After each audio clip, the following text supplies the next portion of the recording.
Please do not try to decipher what kind of body language I have after that talk. 85, 80, 72, 70, 65. I felt like my entire world had come crashing down as I stood in front of the school bulletin board looking at my 12th grade CBSE science marks displayed for all to see. Always in the top 5 in a class of 56, Lady Luck could not have struck a blow more harshly at 17.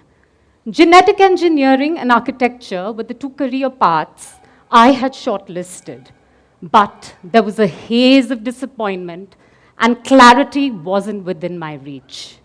It felt like a slap on my face, a wake-up call. The fact that the world moves on so beautifully, even when there's so much anguish within.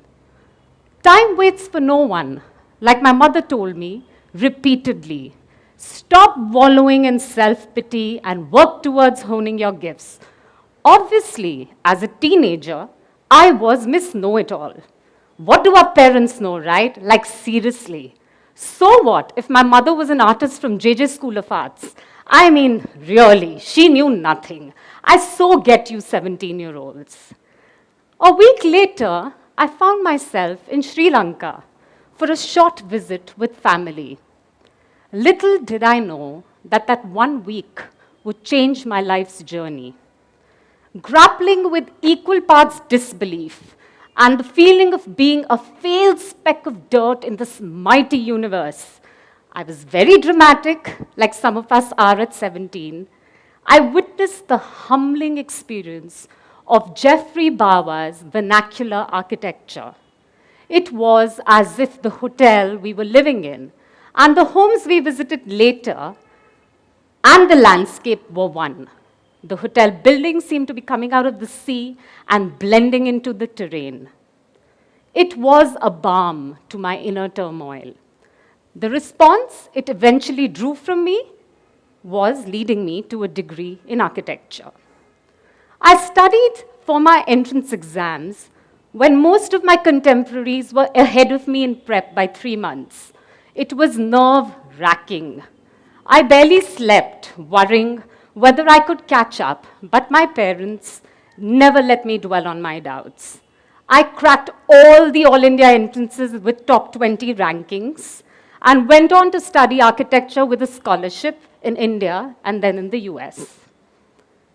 The US was a melting pot of cultural explorations in design, an exposure to different cultures like no other. It was the first time I realized the importance and the responsibility architects need to take on themselves. My thesis was the redesigning for the displaced Hmong people of Laos into Midwestern United States. The impact the displacement had on these people was shattering.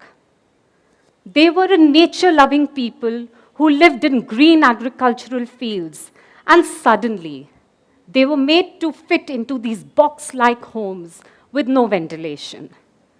Everything familiar to them, their land, their culture, their people, was all gone, and they had to survive in an alien culture, living in a home with no thought of their need. It stayed with me, changing me, how profoundly I realized years later. On my return to India, I was sure I was going to be the next Tadao Ando and the next Geoffrey Bawa designing masterpieces. Wow, how that ego landed. And what a crash landing at that. Of course, I achieved the textbook definition of success, working on iconic projects, the thrill of project pitches, the madness of deadlines, witnessing drawings on paper come to life.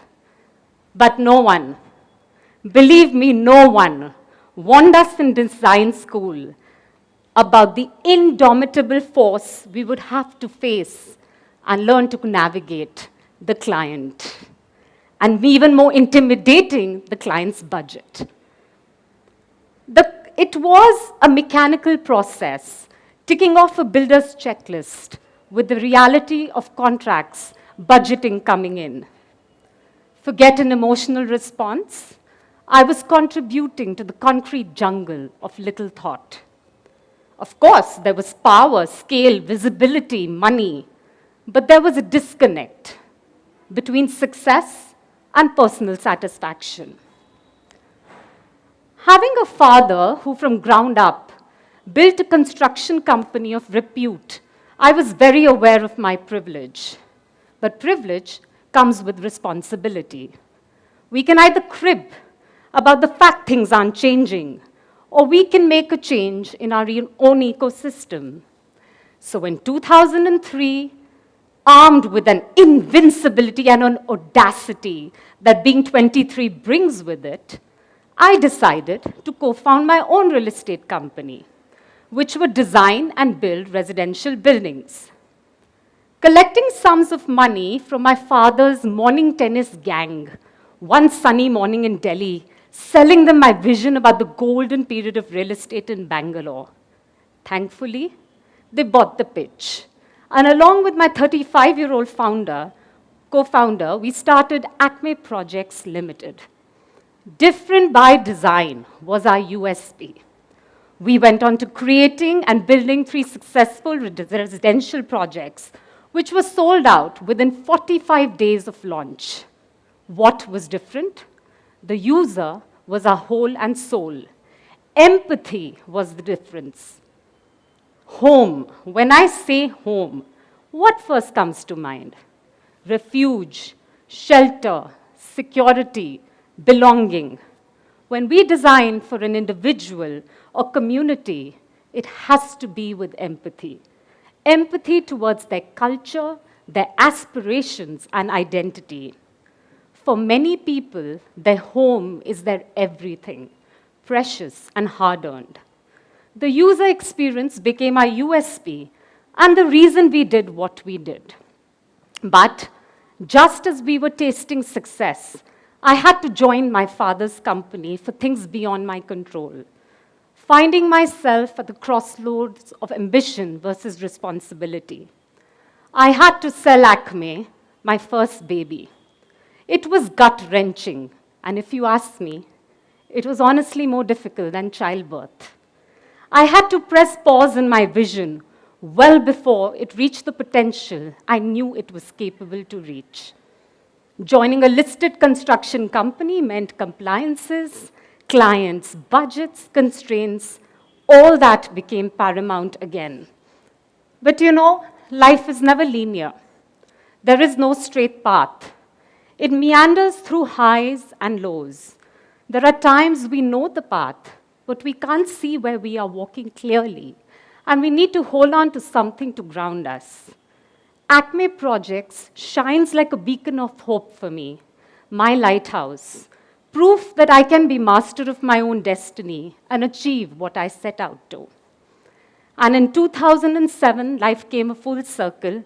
I founded my own architecture design practice, CDS, Chrysalis Design Studio. Chrysalis is the stage where the butterfly comes out of the cocoon, and that was synonymous to my state in life. Ironically, I started off with larger commercial projects because everything is not as lofty and glossy as we may want it to be. And I had realities of salaries and rent to be paid. But I have lived my whole life with the belief that there are certain battles you have to let go of so that you can fight the larger battle of survival. But these battles aren't forgotten. We revisit them when we know we are in an advantageous position to win them. Once we were financially stable, we at CDS went back to the largest amount of fulfillment we felt, and that was the unit of a home. 90% of our portfolio today is homes, deliberately, as home is the single most emotion-evoking, secure blanket of comfort.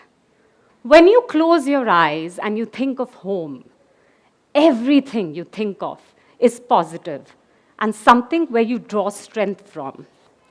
That is the beauty of architecture. Architecture is about the emotion a built space invokes in you. It is not the built space. Architects are weavers of tangible stories, and architecture mirrors what we feel at that point of time, all our identities tying our past, present, future in a physical space. Most importantly, architecture is subjective. This amphitheater will be special for me as the place where I gave my first TED Talk. For you, it may be a place where you graduate from, or for someone else, it may be a place where they first went on stage. A single common space invokes different emotions in each and every one of us. Lastly, it's 2023, decades after my 12th CBSE results, and I have stumbled, learned, laughed through these experiences. 20 years after I first started working as an architect, we handed over our most difficult project. It's a home called Villa Aradhana in Shimla, and it's my father's tribute to my mother, who I lost in 2021. Never have I unraveled with emotion on a project before, where the design mirrored my inner journey. But what came out of that journey is our best work at CDS. It's very seldom a daughter gets to design a home for her father in memory of her mother. It was singular, it was cathartic. No words can describe the journey, no project will ever come close. And the living proof of the power of architecture. Architecture is not built form. Architecture is an emotion. Thank you.